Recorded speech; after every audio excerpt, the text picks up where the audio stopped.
Welcome to Nobody's Business, a podcast for all those subjects we've been trained to avoid. Here's your respectfully irreverent host, Keith Shelton. Hey, good evening, everybody. I want to welcome all you very special nobodies out there in nobody land. We sure do appreciate y'all joining us.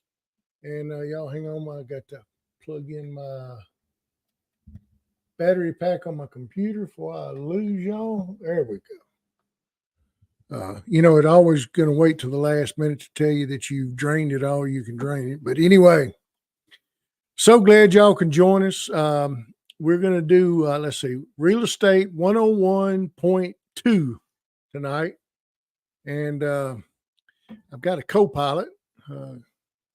There he is. He is.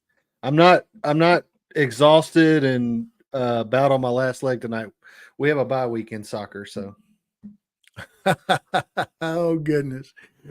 Well, son, glad you could join us. And whenever JT and I do the podcast, our moderator is none other than JT's beautiful mom. There she is.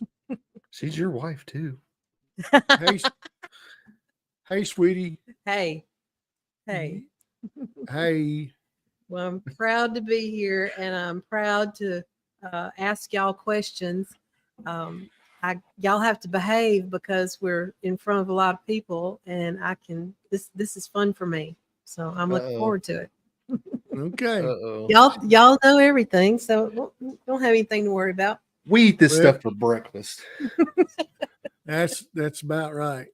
Well, look, for those who joined live, somebody said somebody said that your camera looks great. Got a new camera. So yes, I'm not sure that it's an improvement on the subject matter, but yes, I do have a better camera. So thank you. But here's what I want to tell y'all. For those of you who are joining live, as well as those who will view later, most of the time our numbers just skyrocket over the weekend. For those who are, don't get to join us live, but what we would like for you to do, if you're able to join us live, please tell us who you are and where you're viewing us from. And we do want to encourage you to like, subscribe, and share.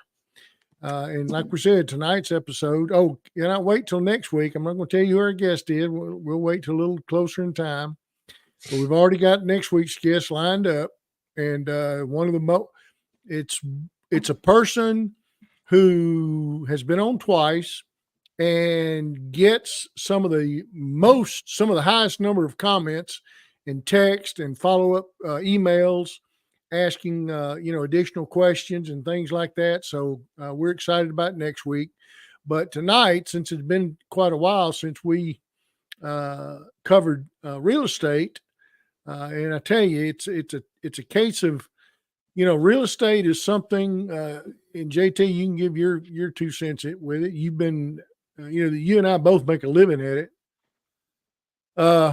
It's something that you don't have to do full time, but if you don't do it full time, you need to at least stay aware of what works, what doesn't work, where your pitfalls could be hidden, things like that. And that's our motivation for doing this show and the last one we did. So we're probably better suited to tell you what not to do, and that's important as well. I think that's the value you can bring from this is you can learn ahead of time from our mistakes.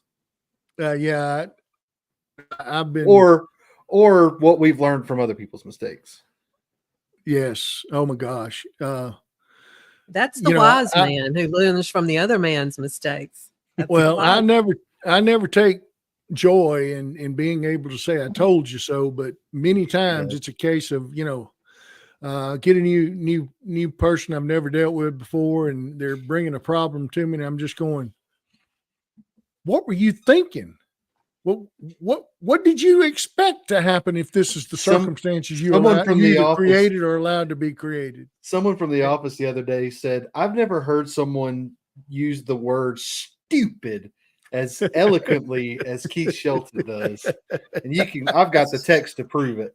Oh, oh my goodness. Okay. I've never Well- heard someone use the word stupid Well, so look, eloquently. With that many syllables. Yeah, stupid doesn't have that many syllables. Stupid. STYUPIED. well, let me say this. Those that know me best know that I do not suffer ignorance very well, because you don't have to stay ignorant. And he's not mad, he's just passionate. That's Oh. right. That's the other thing. He's not, if you think Keith Shelton's yelling at you, he's not yelling at you. He is just passionate. And he cares. Well, that's why people come to me to fix things. That's all I can say. That's all I can say. Well, look, if you're joining us live, please comment. Let us know who you are, where you're watching from. We want to share the benefit of what JT and I do, 12 hours a day. So, moderator, fire away. What are we going to talk about first tonight? Well, what I was thinking, this is the 10.2. But what I was thinking is that maybe tonight we could kind of talk about risk and unexpected challenges, that commercial real estate developers face. What did you put up there? I missed it. Do it again. Miss Ladner said there is a difference between stupid and stupid. that's Miss Warren said, except in child raising, then if he's yelling, he's yelling. Yeah, he has yelled at a kid or two before. Mr. Ray's 2 cents, passionate. That's a good word for Keith. That is excellent word for Keith. Okay. Well, thank y'all for your long suffering of my attributes, good or bad. He is so glad that he could be the center of your entertainment. Oh my goodness. Oh, well, let's talk about no. risk and unexpected challenges. I know that y'all have faced quite a few of those. One of the things I was wondering about is, like market shifts. How do you handle a project when, some of these projects they don't happen overnight. And so what happens when the market shifts and, mid development and, demands for commercial space or, whatever you're doing has changed dramatically. How do you handle that? JT, you want to tackle it first, or you want me to? Well, go ahead. Yeah, I was just going to say, well, it depends on what kind of shift we're talking about. If it's an economic shift, anything like we've seen in this last 4 years, year or two, we really felt it in the last couple of years, because I think we're with a group that they don't take no for an answer until there's just absolutely no options left. We pushed through hard right up until middle of last year. We started slowing down, pulling reins back. We had a pipeline of 40, 50 deals and killed 20 something of them, in the first quarter of this year. So it depends on what type of shift you're talking about. If it's anything like these interest rates are still killing deals left and right. I mean, Keith and I, we have our personal deal. We're still working to try to get financing for it. And you got to get creative. If you just stop at the first thing that happens, the first wall you hit, you're not going to make it in commercial real estate. You've got to get creative. You've got to utilize resources and contacts that you have to work around those shifts. You got to know how to solve problems, because there's in commercial real estate, there are always problems. It's not a case of you can go out there and find virgin dirt, never been built on, no easements, no pipelines, no electrical lines, right of ways, always well defined. Those just aren't out there in the commercial arena. So there's always problems. It's a matter of having enough experience and wisdom and knowledge, and like we said at the start of the show, having learned a lot of what not to do from watching and learning and examining the mistakes others have made, you learn how to solve problems, not let problems stop you. And that's what JT and I are good at. So, yeah, because I watch y'all, and it seems like projects are like snowflakes. No two are alike. And just being able to roll with whatever's coming. And that's part of what we're talking about here today. Our biggest challenge with right now is everybody's struggling with financial side of things. I think there's plenty of real estate out there. I think there's plenty of deals out there, but right now, cost of things keep going up. Land prices keep going up. Interest has finally taken a turn this last in September. I think that's more of a political play than anything. And But so we'll take it. And we're not We'll going take it. we're not going to look a gift horse in the mouth. Go ahead. so companies that are equipped and have the finances to I'm going to say survive in this market. I don't think anybody's thriving. I'm sure there's people thriving out there. They know how to work this type of environment because they did it in 2008. They did it in previous financial situations like this. But right now, one of the things that's popped up is this port shutdown. The port Yes. shutdowns. I was talking about it today in a budget meeting. We're talking about cost of materials and things like that. We're sitting there thinking, are we budgeting right for this? Is this going to, are we giving ourselves enough cushion that when we get ready to buy these materials 8 months from now, a year from now, when the project's ready to start construction, have we budgeted enough in this budget to feel comfortable enough to think we can actually make some money? And that's only been 3 days of a shutdown of a port. Yeah. Was I mistaken, or did I see a news blurb somewhere flash up that said the strike is not, they've ended the strike? I don't think they've. 62% pay raise over 6 years. Dock workers strike suspended. Tentative agreement includes 62 pay raise over 6 years. That increase also adds to the price. Inflation. Even though the strike is over, I mean, it just inflated that. So yeah. Kathy says the strike is off until after inauguration. That's right. Yeah. We'll see after inauguration. Well, we can't all plan on how politics are going, left, right, up or down. That's an example of a market shift. I mean, your question is kind of open-ended. Market shift could be anything. It could range from finance. It could range to supply and demand. Something like a national tenant not doing very good on their public reporting and getting sued over something can shut your entire operation down. I'm not disclosing anything that's not already public knowledge. Dollar General in like 2 days suffered a 20% drop in their share price for any number of reasons. Dollar General is one of those big nationally recognized tenants that operates in the build-to-suit market, which is that had a net effect of them actually pushing harder to get deals done because they've got some catching up to do. They've got to get a lot more stores open, and they really need developers right now. So if you're looking at the market and you know somebody at Dollar General, we might make a phone call. I had this question way down the list, but I just want to. We're there right now because what do you do about market predictions when you hear things like, I know that I've been around y'all enough that I've heard that the dollar store business is done. It's a saturated market. They're not building any more stores, that you need to get into something besides this. And that was years ago. I heard that. So how do you take all that into, how do you cherry pick out of all these things you're hearing? Go ahead. I think Dad's probably got a good answer for that. What do you think, Keith? Well, the thing about it is that is part of your overall strategy when you're looking at real estate is keeping up with current events. I mean, it's just like buying stock, selling stock, investing in mutual funds or not, or trading out of mutual funds. You're watching the news, and you don't need to miss key indicators like that. Dollar General, that like I said, is one of the nationally recognized brands in the build-to-suit market.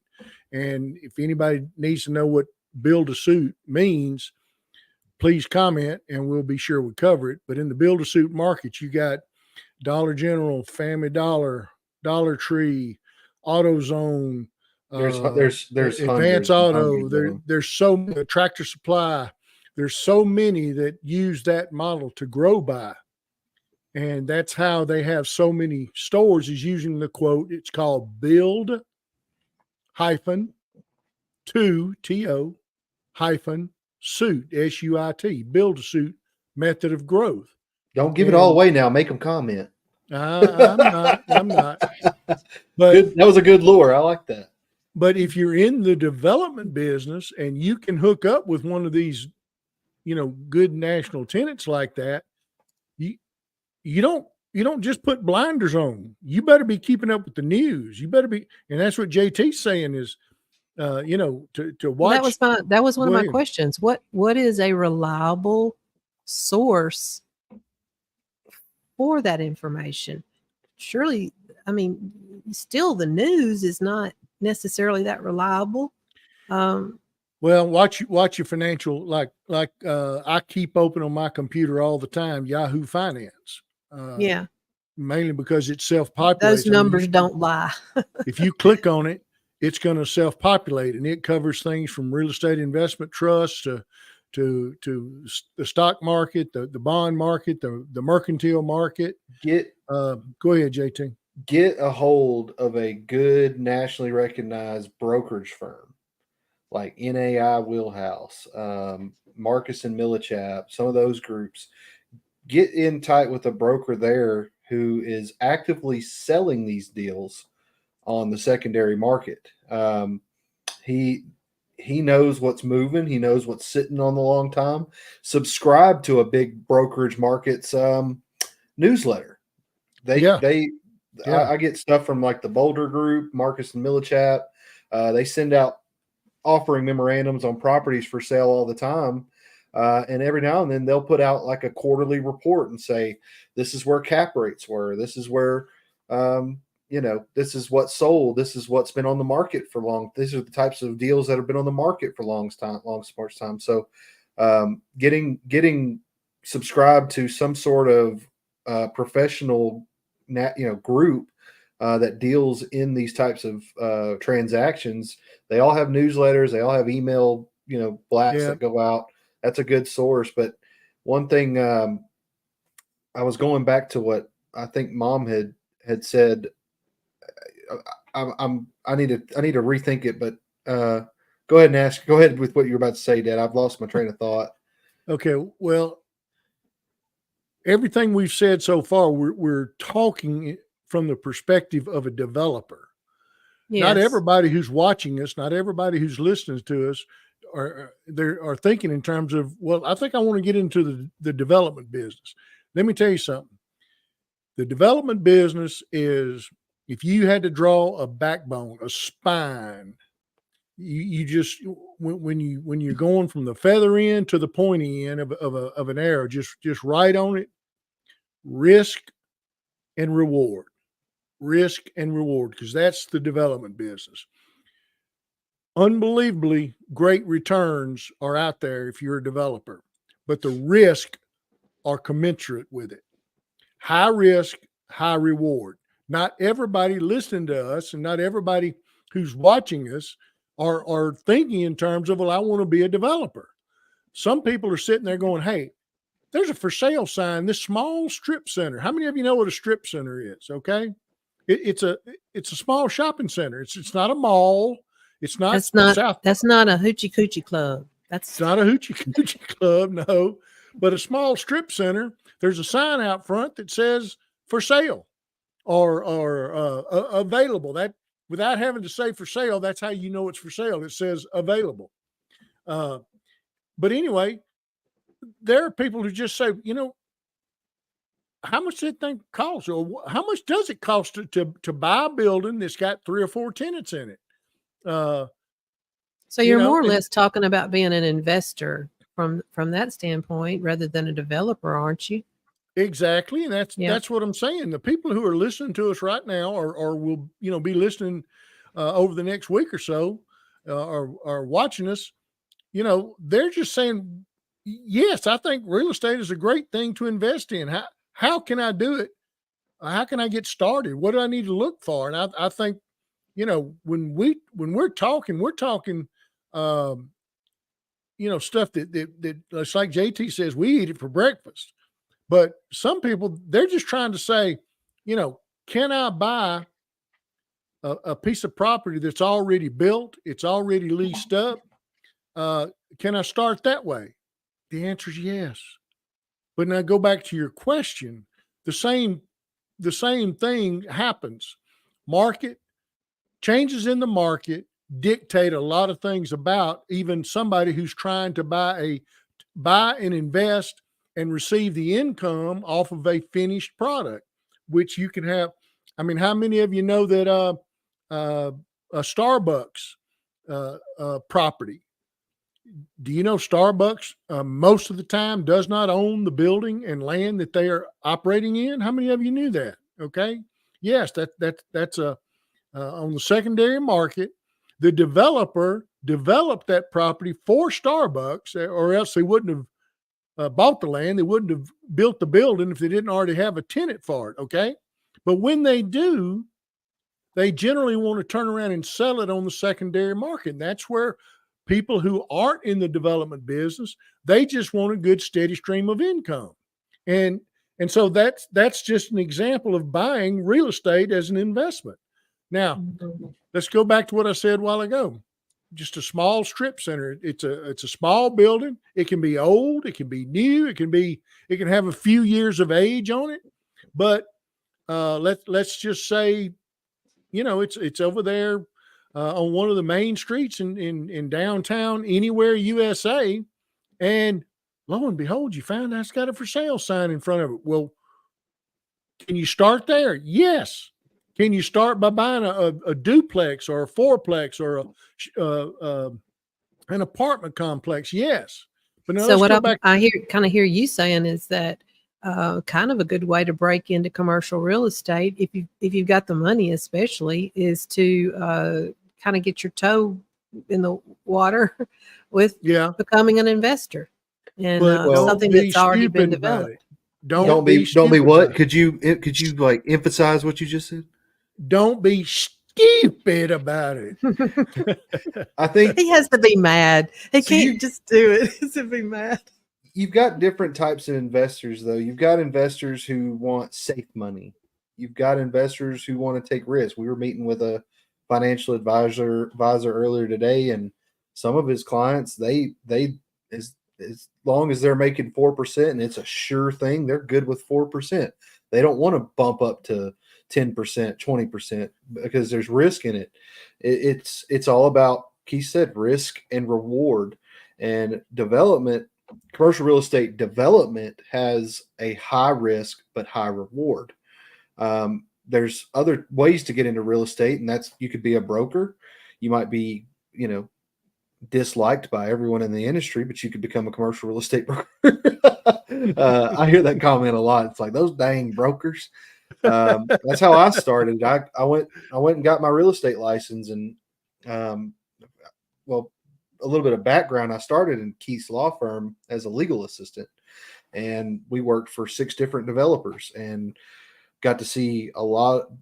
Only time they ever called us is when they had a problem. So got to see a lot of problems and got to learn how to solve a lot of problems by simply getting in with somebody who was just on the legal side of real estate.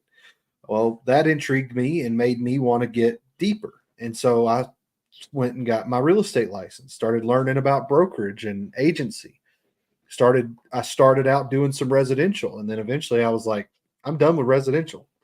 There was just too much emotion and too many uninformed individuals making decisions about things that, like Keith said, I don't suffer ignorance well. And so that got me talking to commercial brokers. That got me talking to people about how I could get in on a commercial deal, help them sell a DG, help them find some land. Those are all just avenues in. Maybe you get in with a general contractor who builds for a developer. And there's many ways you can get involved, and it's all about how much risk you want to take for the reward and how much work you're willing to put into it. Mm-hmm. Now let's cover this. your prime target for an investment, and we call it mailbox money. Most finished product is sold on the secondary market to those who want nothing more than mailbox money. They don't want And the hassle most of. most Go of ahead. those people though most of those people though are people that are already made their money. They've already made their wealth. They can afford to go and buy $2 and $3 million stores. And I do think we covered this in the last one, what mailbox money and secondary market stuff was like that. So I don't want to spend a whole lot of time on that piece, but those types of individuals have usually accrued a large sum of wealth. Somehow, either they inherited it, they sold off a big deal, and now they're just looking for residual income. It's safe money. It's not risky money. The deal's already done. The tenant's paying. They're on the hook for the next 20 something years. They'll do their due diligence on it. Go ahead. Sorry. Well, I was just going to mention, going back to the example of a small strip center. And a strip center is just a building that has multiple storefronts. And when I say small, I'm talking about anywhere from 3, 4, 5 spaces in it that's leased. And just an example, Aspen Dental, Vision Works, an insurance agency, a nail salon. Think of some more, JT. What would be typical tenants in a strip center? Yeah, donut shop. Donut shop. There you go. Things like that. You could get into the business by starting your own laundromat and then start up 3 or 4 laundromats and sell them out to a laundromat conglomerate. Is there really such a thing as a laundromat conglomerate? Oh yeah, there for sure are. Wow. Now you're kind of a slumlord at that point in the commercial industry, but I know people who they've started just opening up a laundromat and a self-serve car wash. That's how they got into commercial real estate. Go ahead. I think you had something. I do have another question. It's kind of leading me into another question here. You're talking about the slumlord thingy, but have you ever faced a situation? I see y'all get excited about projects, and I know you two, think about communities and what it can do to help the economy of an area and what have you. And then all of a sudden, this may be tax revenue. Yeah. This is kind of a 2-part question. So let's let JT answer one part and Keith answer the other. But have you ever faced a situation where zoning issues, have I guess completely derailed would be the best way to put it, a project, and also legal battles. I mean, there are legal battles that come up, but what about I know JT, you do a lot of work with zoning Permitting. Yeah. Our department and where Keith and I work, that's our main thing from start to finish is doing due diligence and then going through zoning and permitting and getting everything ready, what we call construction ready. And yes, I have seen zoning or legal issues derail a project. And I've seen them together derail a project. We had a project in Wisconsin. This is something that on my principles would have fought tooth and nail if we had decided that was a market we were going to pursue. We had a city there. We were zoned by right. They had some sort of requirement for like a car wash we were doing express tunnel car washes, that you had to go through and get some type of special use permit or conditional use permit, and it required a public hearing. Well, when we submitted, we were already zoned by right, but we had a car wash, so we had to get a conditional use permit. And we met all of the criteria to get the conditional use permit, but because we were in some area that the city wanted to make walkable, they wanted it to be this walkable, get out of your car and walk around type area. Nothing else like this in the whole area. We're along a highway, but this particular area, they wanted it to be this walkable corridor, and they would not approve us for what we were trying to do. Well, how much of that was like community backlash? Was that involved at all? or was that there just was the city? there's always going to be one or two people that say, I don't want a car wash, or I don't want this, or I live just down the street, I don't think this is good for our area, or something like that. There's always going to be that. And that's a whole different ball game if you want to get into neighborhood associations and I'd things love like to hear that. about that. We'll hear about that later. But this city so blatantly just was trying to make us do things we did not have to legally do, and we did not under their code have to do, that we got upset enough because we tried to work with them. We said, okay, you want this to be walkable, here you go, we'll put out a master plan. They got the shopping center right here, we'll put a Starbucks right here, and we just want our little car wash at the back. So here you go, here's your walkable thing. Come to the public hearings. Some other reason they don't want, they think, oh, well, this is just not going to be good for this intersection. This intersection is dangerous as it is. And I think putting that there would just cause too much traffic. Not our problem. That's a public highway, not our problem. So anyway, we had finally had enough. We tried to talk to them. We met with them. We bent over backwards for them. And finally we got up the balls and just started litigation. And, funny enough, we went to go work in another city down the road. Well, our first meeting, everybody on there had RFB. Just rest. I know what that face. is. Keith, don't ask. Don't ask. Keith. And we were just like, is everything okay? And they're like, well, we're just surprised that you would, go try to sue a city. And we're like, what are you talking about? They said, well, that city, we have our own code, but that city reviews all of our plans. And we were like, oh no. Okay. Well, we haven't even started. We're here to talk about the project, see if it's possible. And you guys have already told us what we need to hear. It's going to be a fight. And so anyway, we ended up pulling completely out of that market and pulled the litigation and everything like that. But how much have you done up until that point? How much money? I know you can't say money, but how much time have you put in? When you get to the point. At that point, we were probably 6 months into the deal. We had spent all the money on due diligence. We had gone through multiple iterations of design, civil plans, arch plans. We had done the whole works getting ready to submit, because we knew for us to litigate them, we had to submit everything that was required and then have them tell us no, so that we could get our attorneys involved to say, you guys are doing, this is illegal. So we spent six figures easily in that.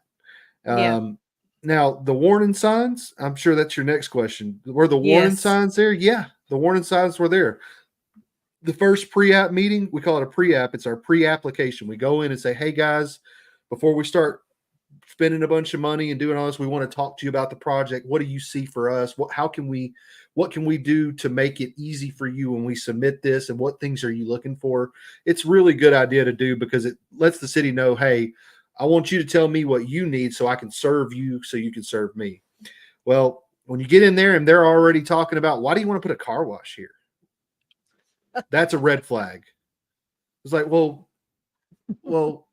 why would we see this as something? Why not? We see this as being an area where we could do this.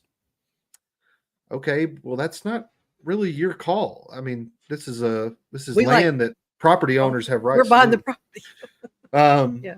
And then when you go and you say, okay, we'll look at it, come back to them. Oh, well, the intersection's not good for all this. I don't think two red flags. Two red flags. And then JT, and then you go to a public hearing. One more thing. You go to a public hearing and they are just flat. I mean, their attorney is just like over there sweating. Everybody's like this. Everybody's like this. Nobody's happy. They're just loading you up with questions. Their attorney's just over there wiping his sweat because he knows that they are absolutely not following what they're supposed to be doing. Those are all red flags.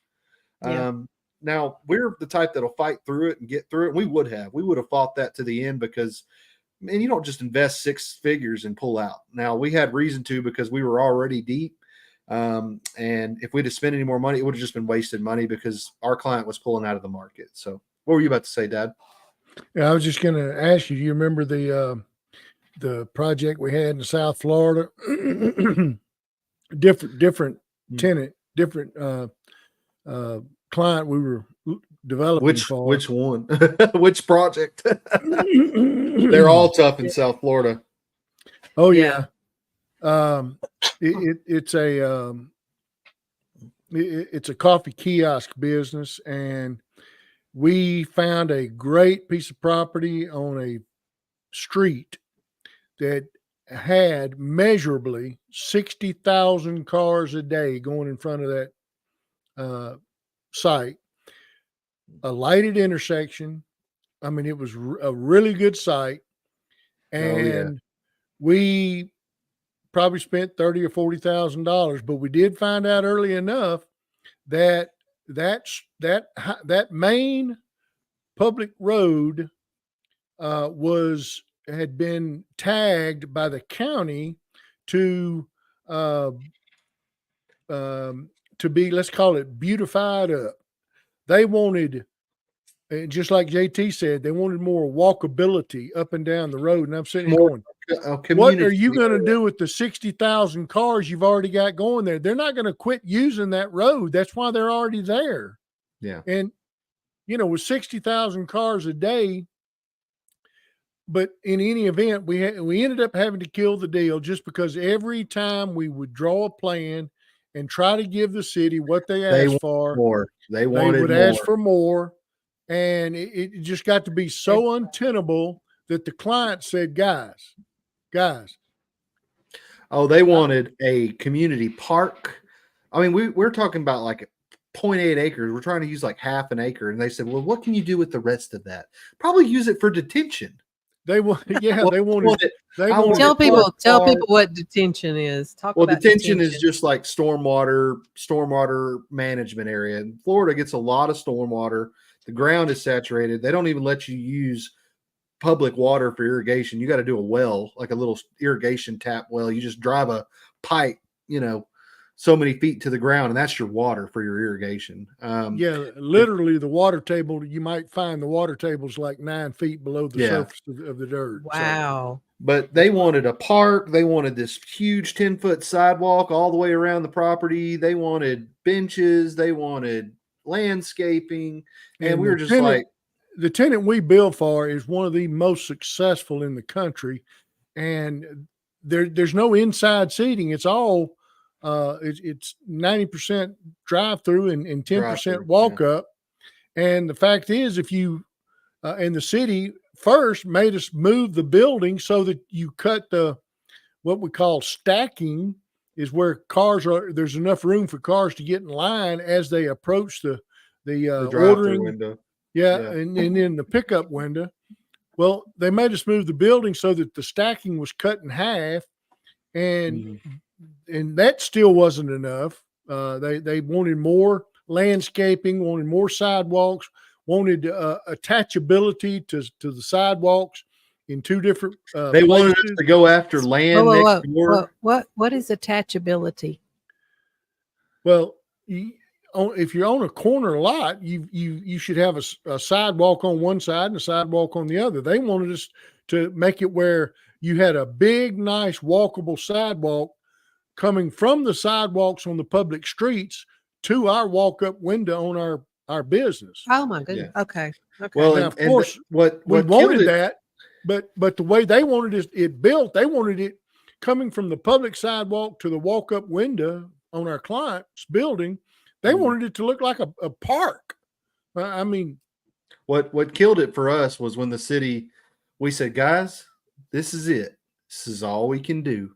We can't do any more. We've given up all of the flexibility we've got. You've got everything we've given you. And they said, well, could you go talk to the neighbor next door and maybe buy that property? That's been an eyesore forever. We're done. We'll see you later. Good luck. Risk, reward. Risk reward. Yeah. It's not the development business is not a game for sissies.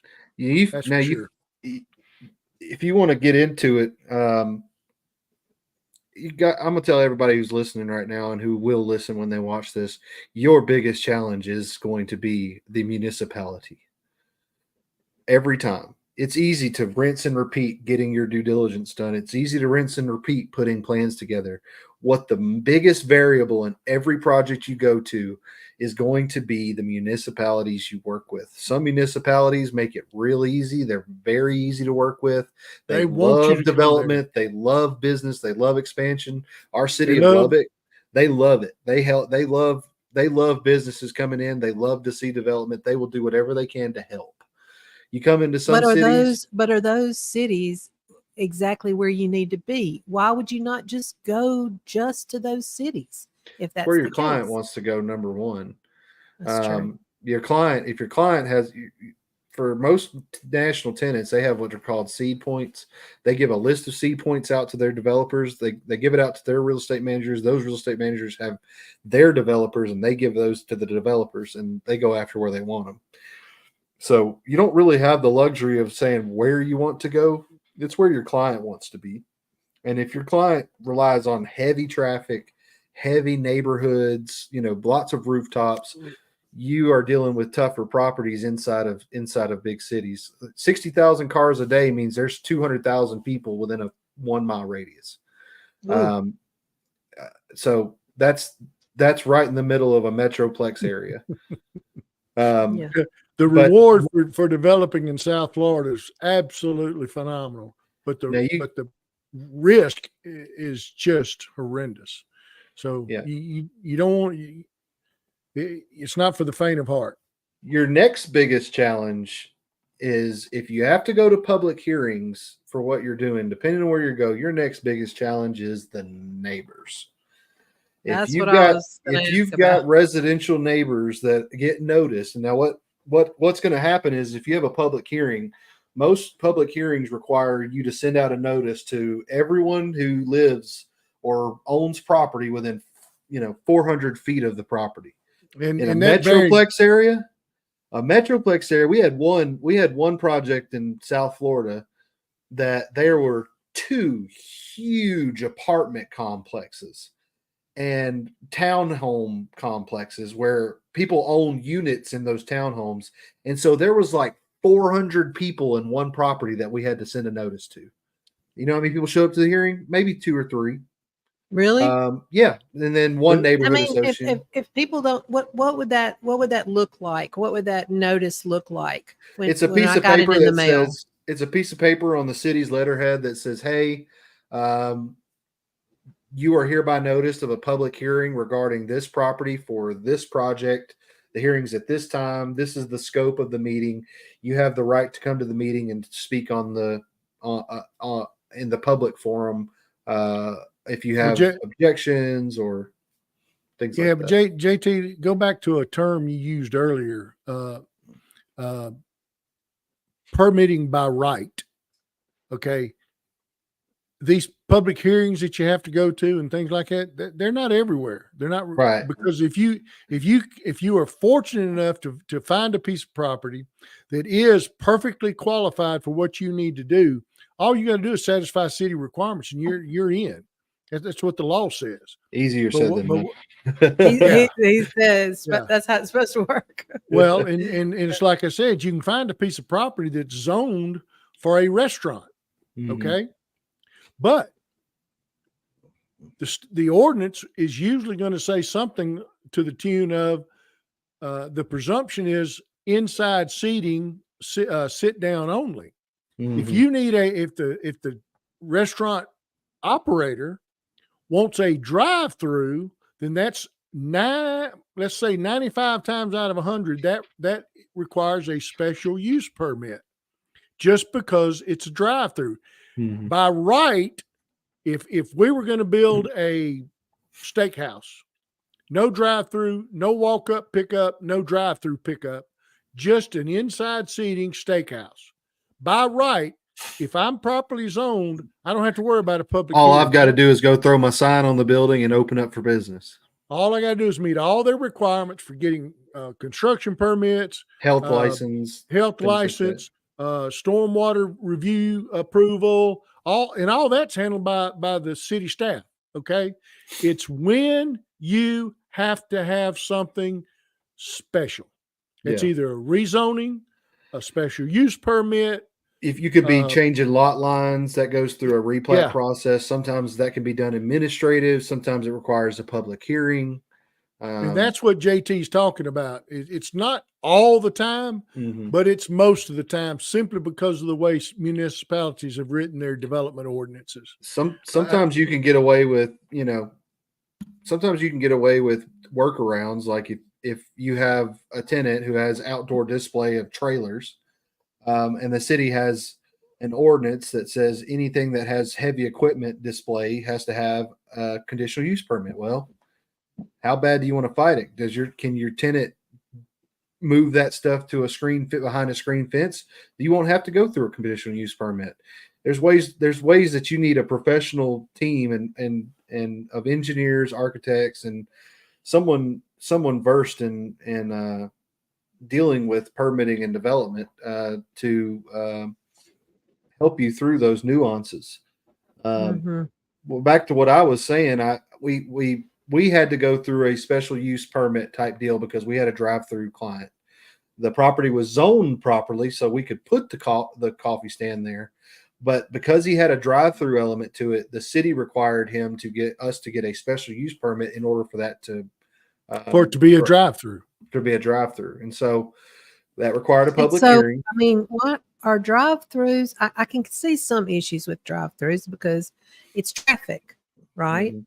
I mean, I can see that would be something special that they need to take a close look at, because extremely popular um, businesses that have a drive-through can actually cause traffic problems, right? They can Mhm. stack up so much that it builds out into the street, and Oh, yeah. so that. That's But probably why they do it, because they Yeah, want we're to not. do a Yeah, we're not saying deeper. they're not.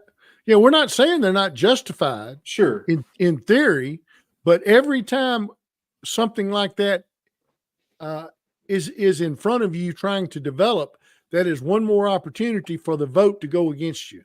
Yeah. and you need to be aware that that's just raised your risk of your project if you have those special needs for it. Yeah, Right. What would So be something else besides a drive-through that would be car considered? wash almost every single time is a conditional use. I don't know if it has to do with they're trying to double check your water consumption, or if they're trying to check the traffic, or there's numerous things. But It's like a drive-through almost it's drive-through. a it's drive like a through drive-through as Yeah. opposed to the old what they call static washes, or where self serve. nothing moved inside. You went and parked your car, and then you walked around it with a wand and I did the moved. wash. I Yeah, moved. you move.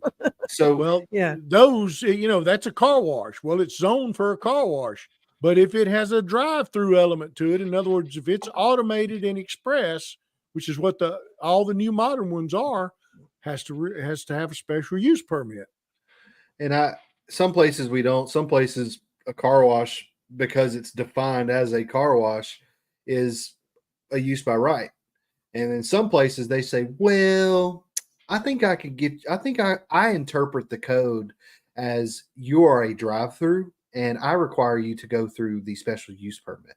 It is that at that point, that's where you get it. You can get you can get an attorney involved, or you can, yes, ma'am, okay, we understand. And if you get denied at that hearing, you can go back and say, well, I don't think I was ever supposed to be here in the first place, so I'm submitting as a use by right. And then you can fight them, but you're almost never going to win against the city. I mean, Well, I can. you can win the battle, but you end up finding out you lost the war. Your client is forever fighting City Hall. Once And now they you're get under a made an microscope. enemy. You're Yeah, you're you under made a an enemy. microscope for the rest of Mhm. your life there. But Yeah. Yeah. you've got to do, when you get in that situation. So say you have to go to a public hearing. They say, okay, this use requires a special use or a plat or whatever. You have to go to a public hearing. You have to what we call manage optics. You want to be careful about what you submit. You want to give them only what they require.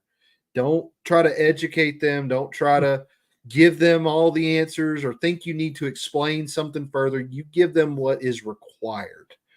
Give them what their code says you have to have. Now, if you get in a public hearing, they're going to ask you questions. we had an issue over in New Mexico somewhere. We have issues all over New Mexico. It's always New Mexico. Thankfully we had a hearing. We had a neighborhood that lived down this road behind us, and they were against us from the start. We tried to set up the city required us to have a neighborhood meeting. Some cities will require you to have neighborhood meetings before the hearing. They'll say you have to reach out to these neighbors, set up a neighborhood meeting, and talk about the project. Okay, we do that. And I've got JT, the operations crew. JT, hang on. Folks, you got to remember they're voters. Good, bad, or otherwise, they're viewed as voters. So and the people in that city council or whatever, they're working. Their decision can be swayed quickly depending on how those neighbors react. So sure. That's part of the motivation for trying to have good neighbor relations. Right. And the cities they're looking down the road. They don't want to be you'll rarely find a city that will do things as quietly as they possibly can to help you get in, because they know at some point in time somebody's going to find out, there's development happening and they don't know what it is. There's a reason we're not being able to find out about it, and you're already behind the 8 ball in that regard. So when the city encourages you to reach out, we're not saying it's a bad thing. Yeah, it can help you because you can understand what you're walking into when you get there. Yeah, now it don't mean they're going to roll over and. in this case, we had already started kind of getting some emails, and people were like, "Hey, what are y'all doing? We already have bad traffic on this road. Blah blah. We got special needs children here. Anyway." They require us to have a city meeting. So I went, don't say it's a fine morning or I'll shoot you. They made us go in front of this neighborhood. And I thought, okay, well, I'm going to bring the operations team, the people who operate the car wash. I'm going to bring them on, let them, present who they are. And, and they're very community oriented. They do a really good job of getting involved in the community. They sponsor local kids, charities, and raise money for nonprofits and things like that. And I mean, we got on that meeting. As soon as we got done with the presentation, we said, okay, we'd like to open it up for public comment. I mean, they just bashed them. They didn't let us get a word in otherwise. We said, guys, we've been here for 3 hours. We hear you loud and clear. That's all we could say. We hear you loud. I mean, they were attacking them on a personal level. They were attacking them on how the look of the building was. They said, that's the ugliest car wash I've ever seen. I mean, it was awful. So brutal. And luckily in this case, we went ahead and had a talk with the city manager and the mayor and said, hey, we're coming to this public hearing, but we need everybody to understand this is a site plan approval. This has nothing to do with use. This has nothing to do with zoning. This has nothing to do with anything, but this is just a site plan approval. And I said, and it needs to be made clear that if whoever gets up there to speak, they are only allowed to speak about the site plan. And luckily, this group actually helped us out, and they said they set it up very well at the very front. They said, guys, I know we're going to have a public forum. They said, but they said this is only about site plan. You can comment about the site plan. If you have concerns about the site plan, you may do so. You cannot talk about use. You cannot talk about zoning. You cannot talk about anything except site plan. And so a few of them got up there and tried to derail the situation, but luckily we did have a very good council that was very adamant about you cannot talk about anything but site plan. And he even reiterated, he said, let me tell you this. We had one councilman, of course, that's his district, so he's got to be on the people's side. He wanted to make some snide comments, but anyway, the guy stood up and said, "Look, we understand there may be some public opinion about this." They said, "But you got to understand that this property is zoned XYZ, and a 72-foot tall building can go here.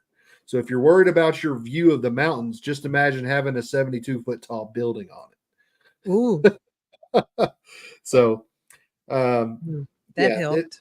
there were people afterwards that tried to fight it, but What would you say, in your estimation, JT? You've been to a lot of these. What are people latching on to try to object? Is it? I mean, is it a noise issue? Is it a we don't Depends. want Yeah. traffic? I mean, what is it? Depends on the use. I think some people they live in that area, for car washes, it's a number of things. It's noise, it's water, it's traffic, it's car washes are always attracting, crummy people. And we're like, have y'all seen our car washes? They're pretty nice. They're pretty They're expensive. very nice. Well, and that's part of the problem. That's why They people think the say car that they're wash- attracting crummy people. You meant, yeah. Yeah, They want to say you're bringing in undesirables. I've heard, and you get into historic districts and they're like, well, this doesn't fit in with the rest of the bill. Yeah, can't deal with the stupid. They've got a number of things that they want. Like we went through a thing in another town in New Mexico where we were going for a sidewalk waiver. Well, neighborhood want to talk about everything but the sidewalk. They want to talk about the color of the building and the color of and how much landscaping and what kind of bushes and trees we were putting in and traffic and all this. We said, guys, I hear you, but we're just here to talk about a sidewalk waiver. They said, well, we can support your sidewalk waiver if you'll give us a bunch of street trees along the frontage. Okay, so you got to cave to their demands. And if you want the support of the neighborhood association to not come publicly oppose you at the public hearing, you give them some street trees so you don't have to build a huge 10-foot sidewalk when there's a perfectly fine 8-foot sidewalk there. It's that type of that you get into that money can't buy the experience. Yeah. Well, and can't anticipate. How do you anticipate these things, and how do you budget for that? How do you make sure that you got to have cushion, right? Go ahead, Dad. I'll let you kick this one off. Well, no, I was just gonna follow up on what you said. I mean, she's thrown out a completely new question, so go ahead. What do you do when you trying to anticipate what can bite you in the behind? What's your biggest your shocker? best bet? Let me say this for somebody new. Your best bet is to get involved with somebody who's worked in the town. In the town. Yes, your best bet person. If you're doing your first deal, don't try to get some huge firm out of New York. Don't try to get now you would be really lucky to pick someone up like JT Shelton as an attorney for your first deal. I can tell you that, but he's not a yes man though, is he? He's not a yes man. Well, I'll say this. I've dealt with some attorneys before and they're deal killers. They're there to kill a deal. And Keith's really just there to say, hey, there's a problem. We need to solve it. But nonetheless, for somebody new, for you to anticipate that, you won't be able to. But if you're starting off in your first deal, find somebody local. They don't have to be a huge firm. I wouldn't necessarily. Are you talking about legal counsel? I'm talking about engineers. I'm talking about architects. I'm talking about surveyors. Try your best on your first deal to find someone local where you're working. And then as you gain some experience over time and you start understanding budgets and you start understanding what it takes to get deals done, then you can broaden your horizons to a national account for someone who's a big firm who handles volume, and start using them on multiple areas. And then you can just kind of start paying one local expert, like an expediter or a permit processor or somebody who that's all they do. They go and they help push permits and they help push entitlements and they help you at public hearings. You've got you're calling that an expediter? We call it an expediter or a permit processor.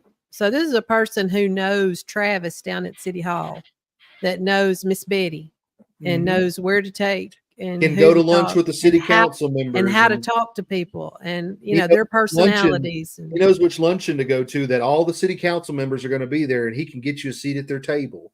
Yeah, yeah. There's And I mean, there's Yeah. nothing illegal about that. That's just smart. That's just smart to No, make and those connections. And let me tell you this: the one we have down in South Florida on the project we have that's the deepest in South Florida, in Broward County.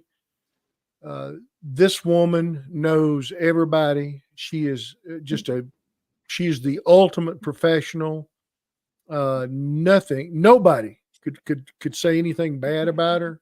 And boy, she has been invaluable to us on our Knowing project. everybody and everybody liking you can be two different things, though. And the thing about it is, she knows the business. She yeah. knows the business of development, and Yeah. so she every can time I talk call to her, I'm pretty sure she's at the beach or something. But every time I need something, she just makes a phone call.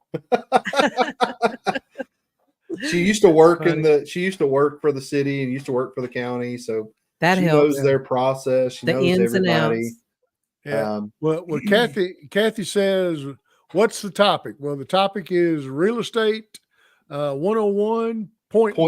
Point 2. I'm sorry. I would say That's this is that's not what I called it. I called it risk and unexpected challenges faced by commercial real estate developers. well, I liked it. It was brick by brick too. It was Brick by brick. you're That's always so it. creative when you come up with the names. But Well, thank we're you. really digging in, Kathy. We're really digging into some of what not to do, and kind of red flags and getting started.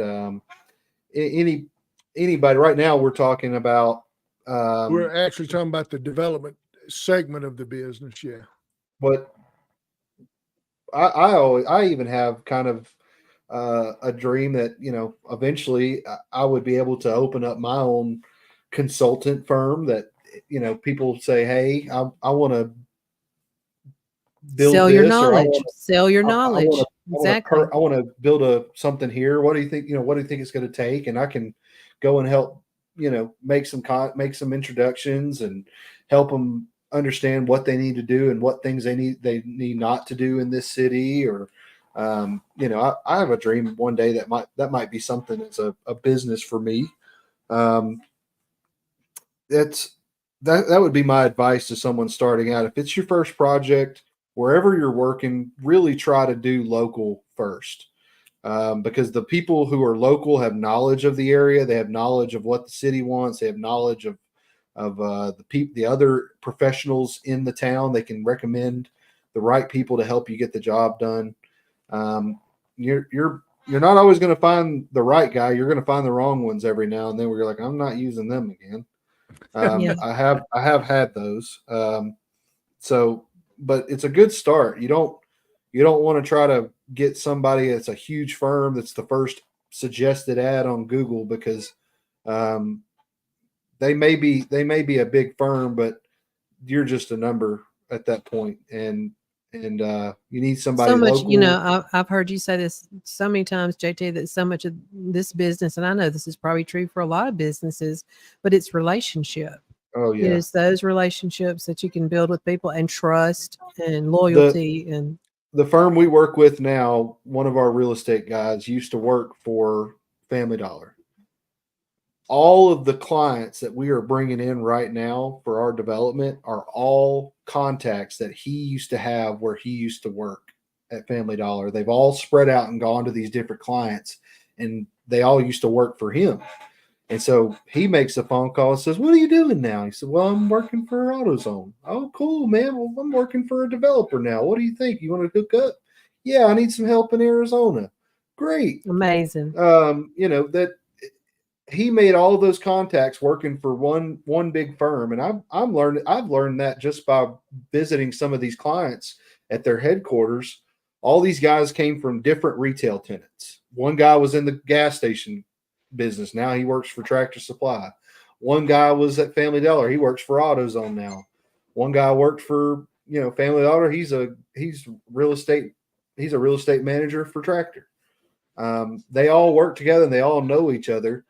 And so if you can ever, somewhere for you to start, for me, if I was trying to get in the business, I would try to go figure out how to work at the headquarters of one of these retailers. That would be a good start. It's not a bad idea. This came to me like 2 weeks ago. when I visited the headquarters, and I heard them all talking to each other, and I heard how familiar they were with each other. I'm talking like the third guy in line for the, one of our clients. He's like the third guy in line for the expansion side of the business. Used to work for a guy that works for us, and the reason we're in with them is because the guy who works for him used to work for him. And so I've realized that if somebody's trying to get into this business and wants to make some good contacts, go try to get in at some of these national tenants and go work at their headquarters. Yeah, just look around in your area, in your city, Kansas, Oklahoma, Illinois, Iowa, Texas, anywhere across the South. What new just got built? What's the brand on it? Well, here's what you need to understand. It didn't happen by magic, but none of this it's not a great mystery at all. Once you see it work, you're going, well, that wasn't that hard. It's not that complicated, but you don't think of it having no exposure to it. It's a case of, after it's over with, you go, well, that made perfect sense why he did it that way. That makes perfect sense how you solve that problem. But let me tell you, it's a lot of moving parts, and it's not rocket science, but it is complicated. And so go ahead. I guess maybe it's kind of like starting a podcast, Keith. You and I, the thing that encouraged us the most is the guy that said you got to start ugly, and just start ugly. And we went back and looked at some of our old podcasts not too long ago, and they're rough. But start ugly and start small. Start ugly and just do one thing. Don't try to do everything, and and be ready. Be ready. JT, what was it you told me were the 3 most dreaded words in commercial real estate development? And I said, dads say it's some assembly required. And you had 3 when it came to, I think it was, let's see, what was it? Oh, your question was, save and accept. Yeah, your question was, what are some things that can just absolutely derail a project? And I said one sentence. And in this case, this one sentence in one document out of hundreds and hundreds of pages almost derailed a project. We had a deed from 2 owners ago. They were deeding a piece of property in Nevada. Is it Nevada or Nevada? Am I saying that wrong? Nevada. Okay. Nevada. They were deeding property in Nevada, and their intent was to deed everything except for what was supposed to be the right-of-way of a public street. And so they deeded that this is the property legal description, save and accept the area between the fence and the public right-of-way of XY Street. At face value, you're thinking, okay, so they deeded this because that's Fremont Street, or XY, whatever street. And you're going through the project, and you get close to the end, and you get some random email. Hang on, I want to read this real quick. Kathy said, city infringed on my dad's yard building apartments. I had my dad's property lines drawn. They had to move the line back 10 feet. City also raised the flood stage up 5 feet. Then I called them out on it. They brought dirt in 5 feet higher than the homes around it. I found that information in the city hall building. Well, it sounds like whoever was building or whoever was doing these apartments got some sort of survey, and they did some plans, and either the surveyor was wrong or the builder was wrong when they laid out the property lines. But when they raised the flood stage up 5 feet, they brought in dirt 5 feet higher than the homes around them. Don't be surprised when government employees make decisions that make no sense to anybody, and because they are government employees, you're fighting the uphill battle. Now, can you win? Yes, you can win, but oftentimes people just it's like JT said. 9 times out of 10, you try to give them what they ask for and keep moving on, even though you know they're wrong as dirt. Just because your first goal is to try to please your client, whoever it is that you're building for, that you're developing for. And this is a war story. I can speak from personal experience. I won't name the city, won't name the client, but the tenant, they were they wanted to be in a certain place in this town, and they, you get halfway through the process, and the city demands that the street out in front of the property be completely rebuilt with widened pavement, make it a 3-lane with a center turn. I don't remember exactly what the details were, but for that city block to have that one project we were trying to put in, they required that city street to be built from one intersection to the other. Now you say, well, what does that got to do with the dirt you bought to put your client's building on? What does that got to do? Why are you out there having to rebuild? Because the city required it. The city flat out said, we're not going to approve your building permits if you don't include rebuilding the street. And there was nothing wrong with the street the way it was. Keith, they did just they took have the some opportunity. legal reason why you needed to rebuild the street? I mean, what did they base that on? It sounds like holding somebody hostage. That's exactly what it was. It was holding us hostage. But here's the thing. You're talking about, and this is 20-something years ago, $250,000 to rebuild that stretch of street. Okay, $250,000. Today, that'd be $750 a million. Yeah. Okay. It wasn't in the budget. It wasn't in the calculated lease rate. That would, that's what you do the build-to-suit for, is the calculated lease rate. So what my client did was went back to the tenant and said, look, here's what the city's requiring. Here's what it's going to cost. Do you still want your store on that lot, on that street? And I'll be darned if the tenant didn't say, we believe that store is going to be so good, put it in the budget. We'll sign the lease amendment. So it is a fluid situation, but it's not. It is and it isn't, because I hear y'all talking about all the time. We went hard on this. We went hard on that. You reach certain points in all these negotiations where there's no turning back from that, or no recouping, Well, the going hard phrase is used when you're talking about your earnest money. If you recall our last episode, we talked a little bit about commercial contracts, how to make sure you've got a good commercial contract for trying to buy the target property.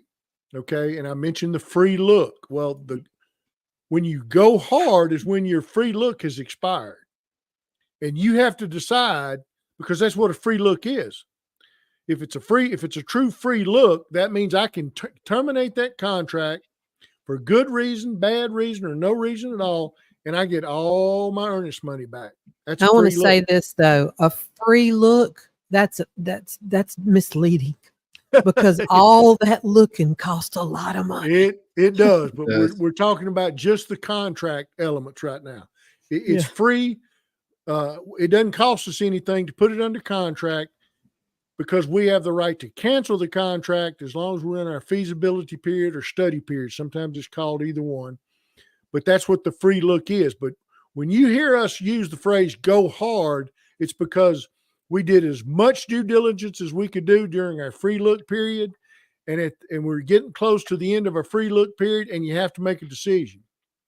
Because if you let your free look period expire, that means your earnest money is now at risk when it wasn't at risk before. And that's what, when you're in the business or hear people in the business talk about, quote, going hard, that's what they mean. our earnest money is non-refundable.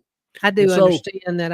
I think some people do. I think that's also one of the things that is so confusing, though, because most people, even people that are just getting into commercial real estate, all they've ever had to go on was a residential transaction where they've bought residential property. You don't have that type of thing really in residential property like you do with commercial property. And you have these long periods of time of what due diligence, if nobody knows, is I got to investigate this and I got to see if this is a deal I can do. That's what due diligence is. I got to do enough investigating to see if, this is going to be a viable project where I can make some money. I'm risking this much money in the investigating process, but I want to know before we go hard with the money. Yeah. Well, and here's something people need to understand, because there's so many people out there buying residential property for Airbnb investment projects. Okay. Well, you're not buying it for a residence. You're buying it for an investment. For commercial income. Yeah. And that means you don't need to be using a residential contract to buy that property. You better build into your contracts elements that would be typical of buying a piece of commercial property versus a residential property. And I can tell you, out of 100 people that are watching us, are going to listen to us in the next week, I'm telling you, 99 of them don't know the difference. And they don't know why you don't need to be buying Airbnb project. Don't always listen to your broker when he says, yeah, you can build a Family Dollar there. Because, yeah, you could, but that doesn't mean you're not going to get a cease and desist letter down the road from somebody. Cost you $7 million, extra dollars to do it over what you budgeted. That's a true story. That is a true story. I think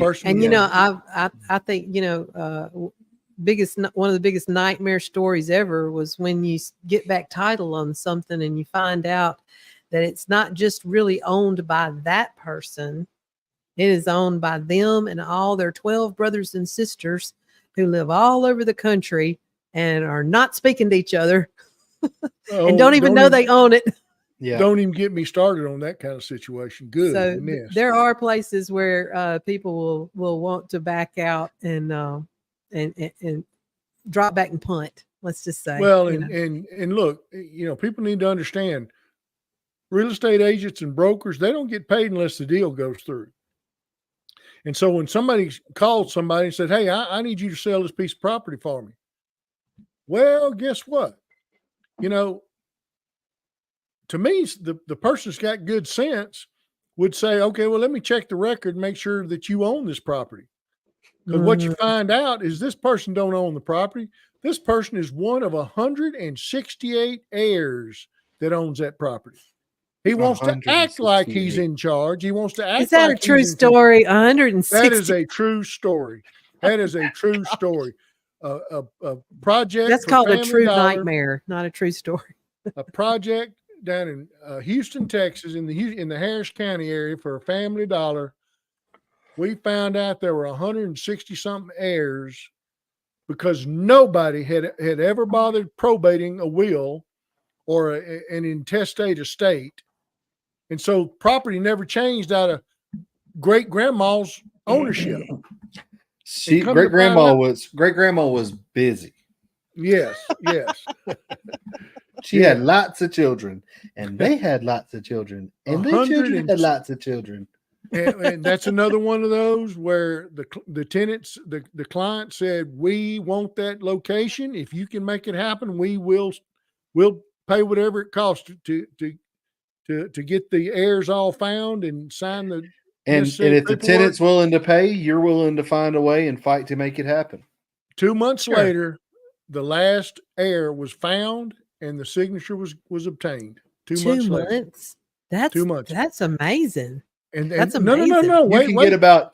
That's just dealing with that one issue. The due diligence for the whole project. It was typical. It's probably 8 or 9 months altogether. I'm just saying, finding that many people.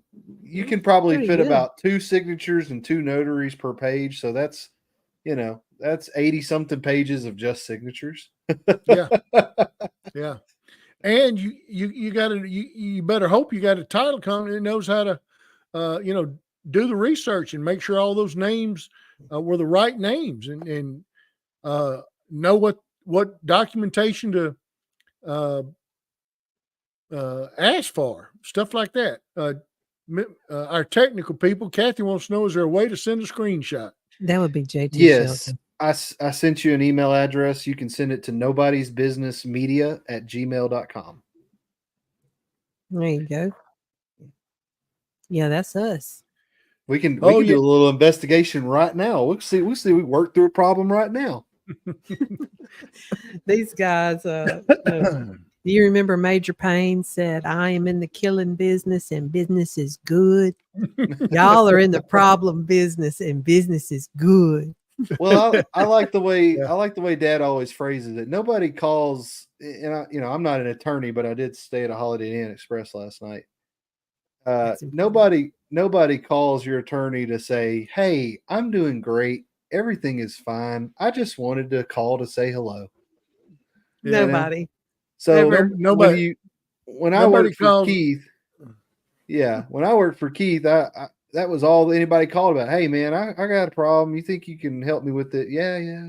"Hey man, we just got a notice from this guy. He says that all these buildings on this property are his. We just closed yesterday and we're trying to move these buildings, and he's standing in front of our machinery saying, 'This is my building, you can't move it.'" "Oh, okay. Thanks for telling us now that you had buildings on there." That's a true story, people. That's a true story. These are all true stories. And Keith and I, we have our own development business. We have our own. Donna, just full disclosure, I stole that joke from Keith. We can help, and we've probably seen it, and if we haven't seen it, Keith has seen it. Well, or something similar. Hey, y'all, we've thoroughly enjoyed tonight. A lot of attention. Glad our listeners. He's got to go to bed. Sorry, y'all. No, let's finish with another true story. Okay, go ahead. We're trying to develop for this. I'm just here for the popcorn. Go ahead. We're trying to develop this national tenant. Okay, and I'm in charge of the contracts. And I have a phrase that I write in there that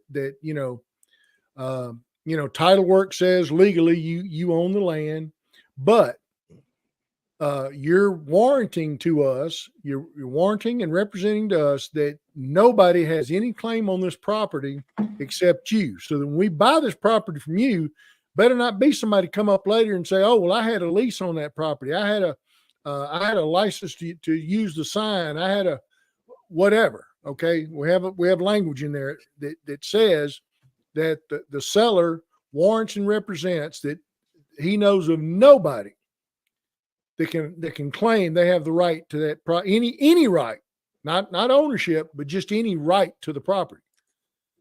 And the property, never buy property sight unseen, people. I hope you're not out there doing that crazy mess. Okay. But from the time that my clients went to the property, looked at it, walked it and all that, said, this is a good site for our client, our tenant.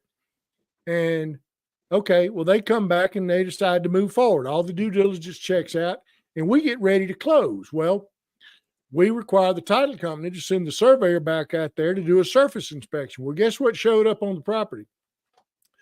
33 crushed car bodies. And you would think, crushed. Okay.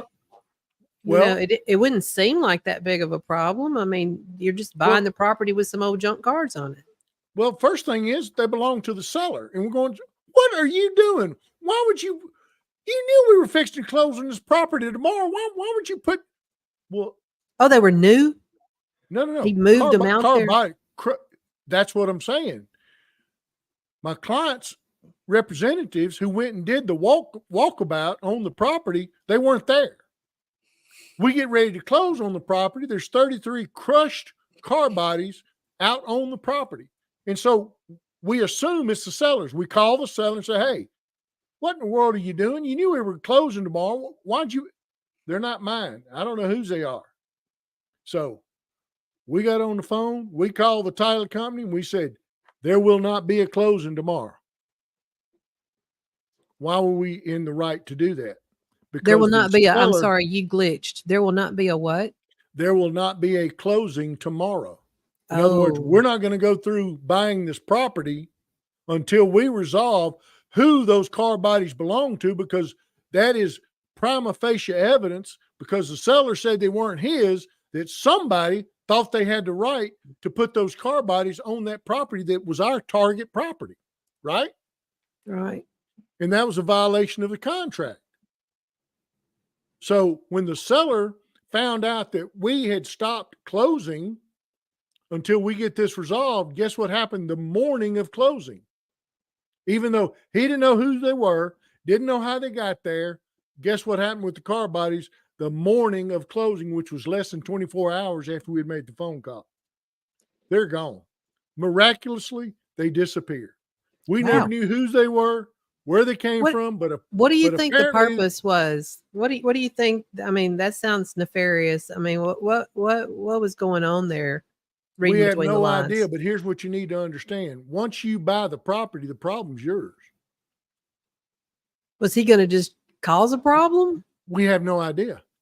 We have no idea.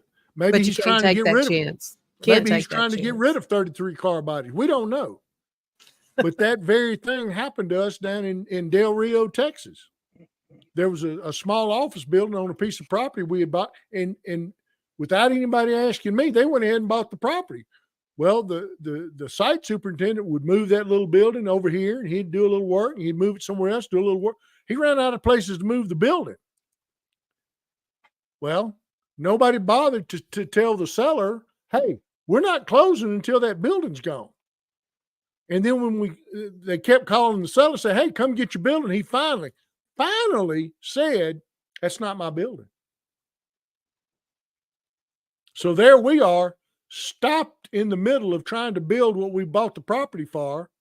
Can't go any further because we run out of places to put the building. We had to fly 3 company representatives down to Del Rio, Texas to work on the problem of who owns this building and how do we get rid of it? Because it was a nice little portable office building. You couldn't just tear it up, because then you'd sure be in trouble. So that's the kind of stuff you deal with in this business. But Yeah. that's also why you need somebody who knows what they're doing to build in mechanisms where if something like that happens, you got the right and the ability and leverage to, make things get straightened out quickly. I know we talked about this last time, but even things like signage, you think, you don't think about that, when you're buying a piece of property, and you've got your ideas about what you want to do with it, and you think, I buy the property, I get to do what I want. Not necessarily. Not necessarily. So anyway, I know y'all could go on and on about this all night. Are you Well- getting sleepy? Are well, you look kind of Kathy, fired up? Kathy said she emailed me something, but I haven't seen it come in yet. I'd love to be able to pull up real time people's problems and help them through it. We did run the disclaimer at the very beginning of the show, didn't we? Yes, we did. Maybe I need to do it on the ticker tape, which says There you this is go. not to be taken as legal advice. Yeah, Free legal advice is worth every penny you pay for it. I That's have a right. cartoon that I did for Keith that says that. So every penny. Yep. Kathy, we're going to help you, so don't worry about it. It just may not be live on the show, but we'll help you. Okay. We'll be in touch. We can at least look at it and see if you've got any kind of chance here, or what steps you could take to maybe mitigate the already bad situation. That's for sure. Yeah. Okay. Look, Well- y'all, we've run 30 minutes over, and we appreciate y'all. We've had we've obviously had viewers for all this time, and oh my goodness, thank y'all so much. We sure appreciate you. And so glad you're interested in these war stories of real life in the commercial real estate business. And not too long ago, not too long from now, we'll be doing commercial real estate 101.3. Thanks, everybody. We love y'all. Appreciate all you nobodies. Yes, we do. Nice. Thanks again, everybody. Good night. Good night, everybody.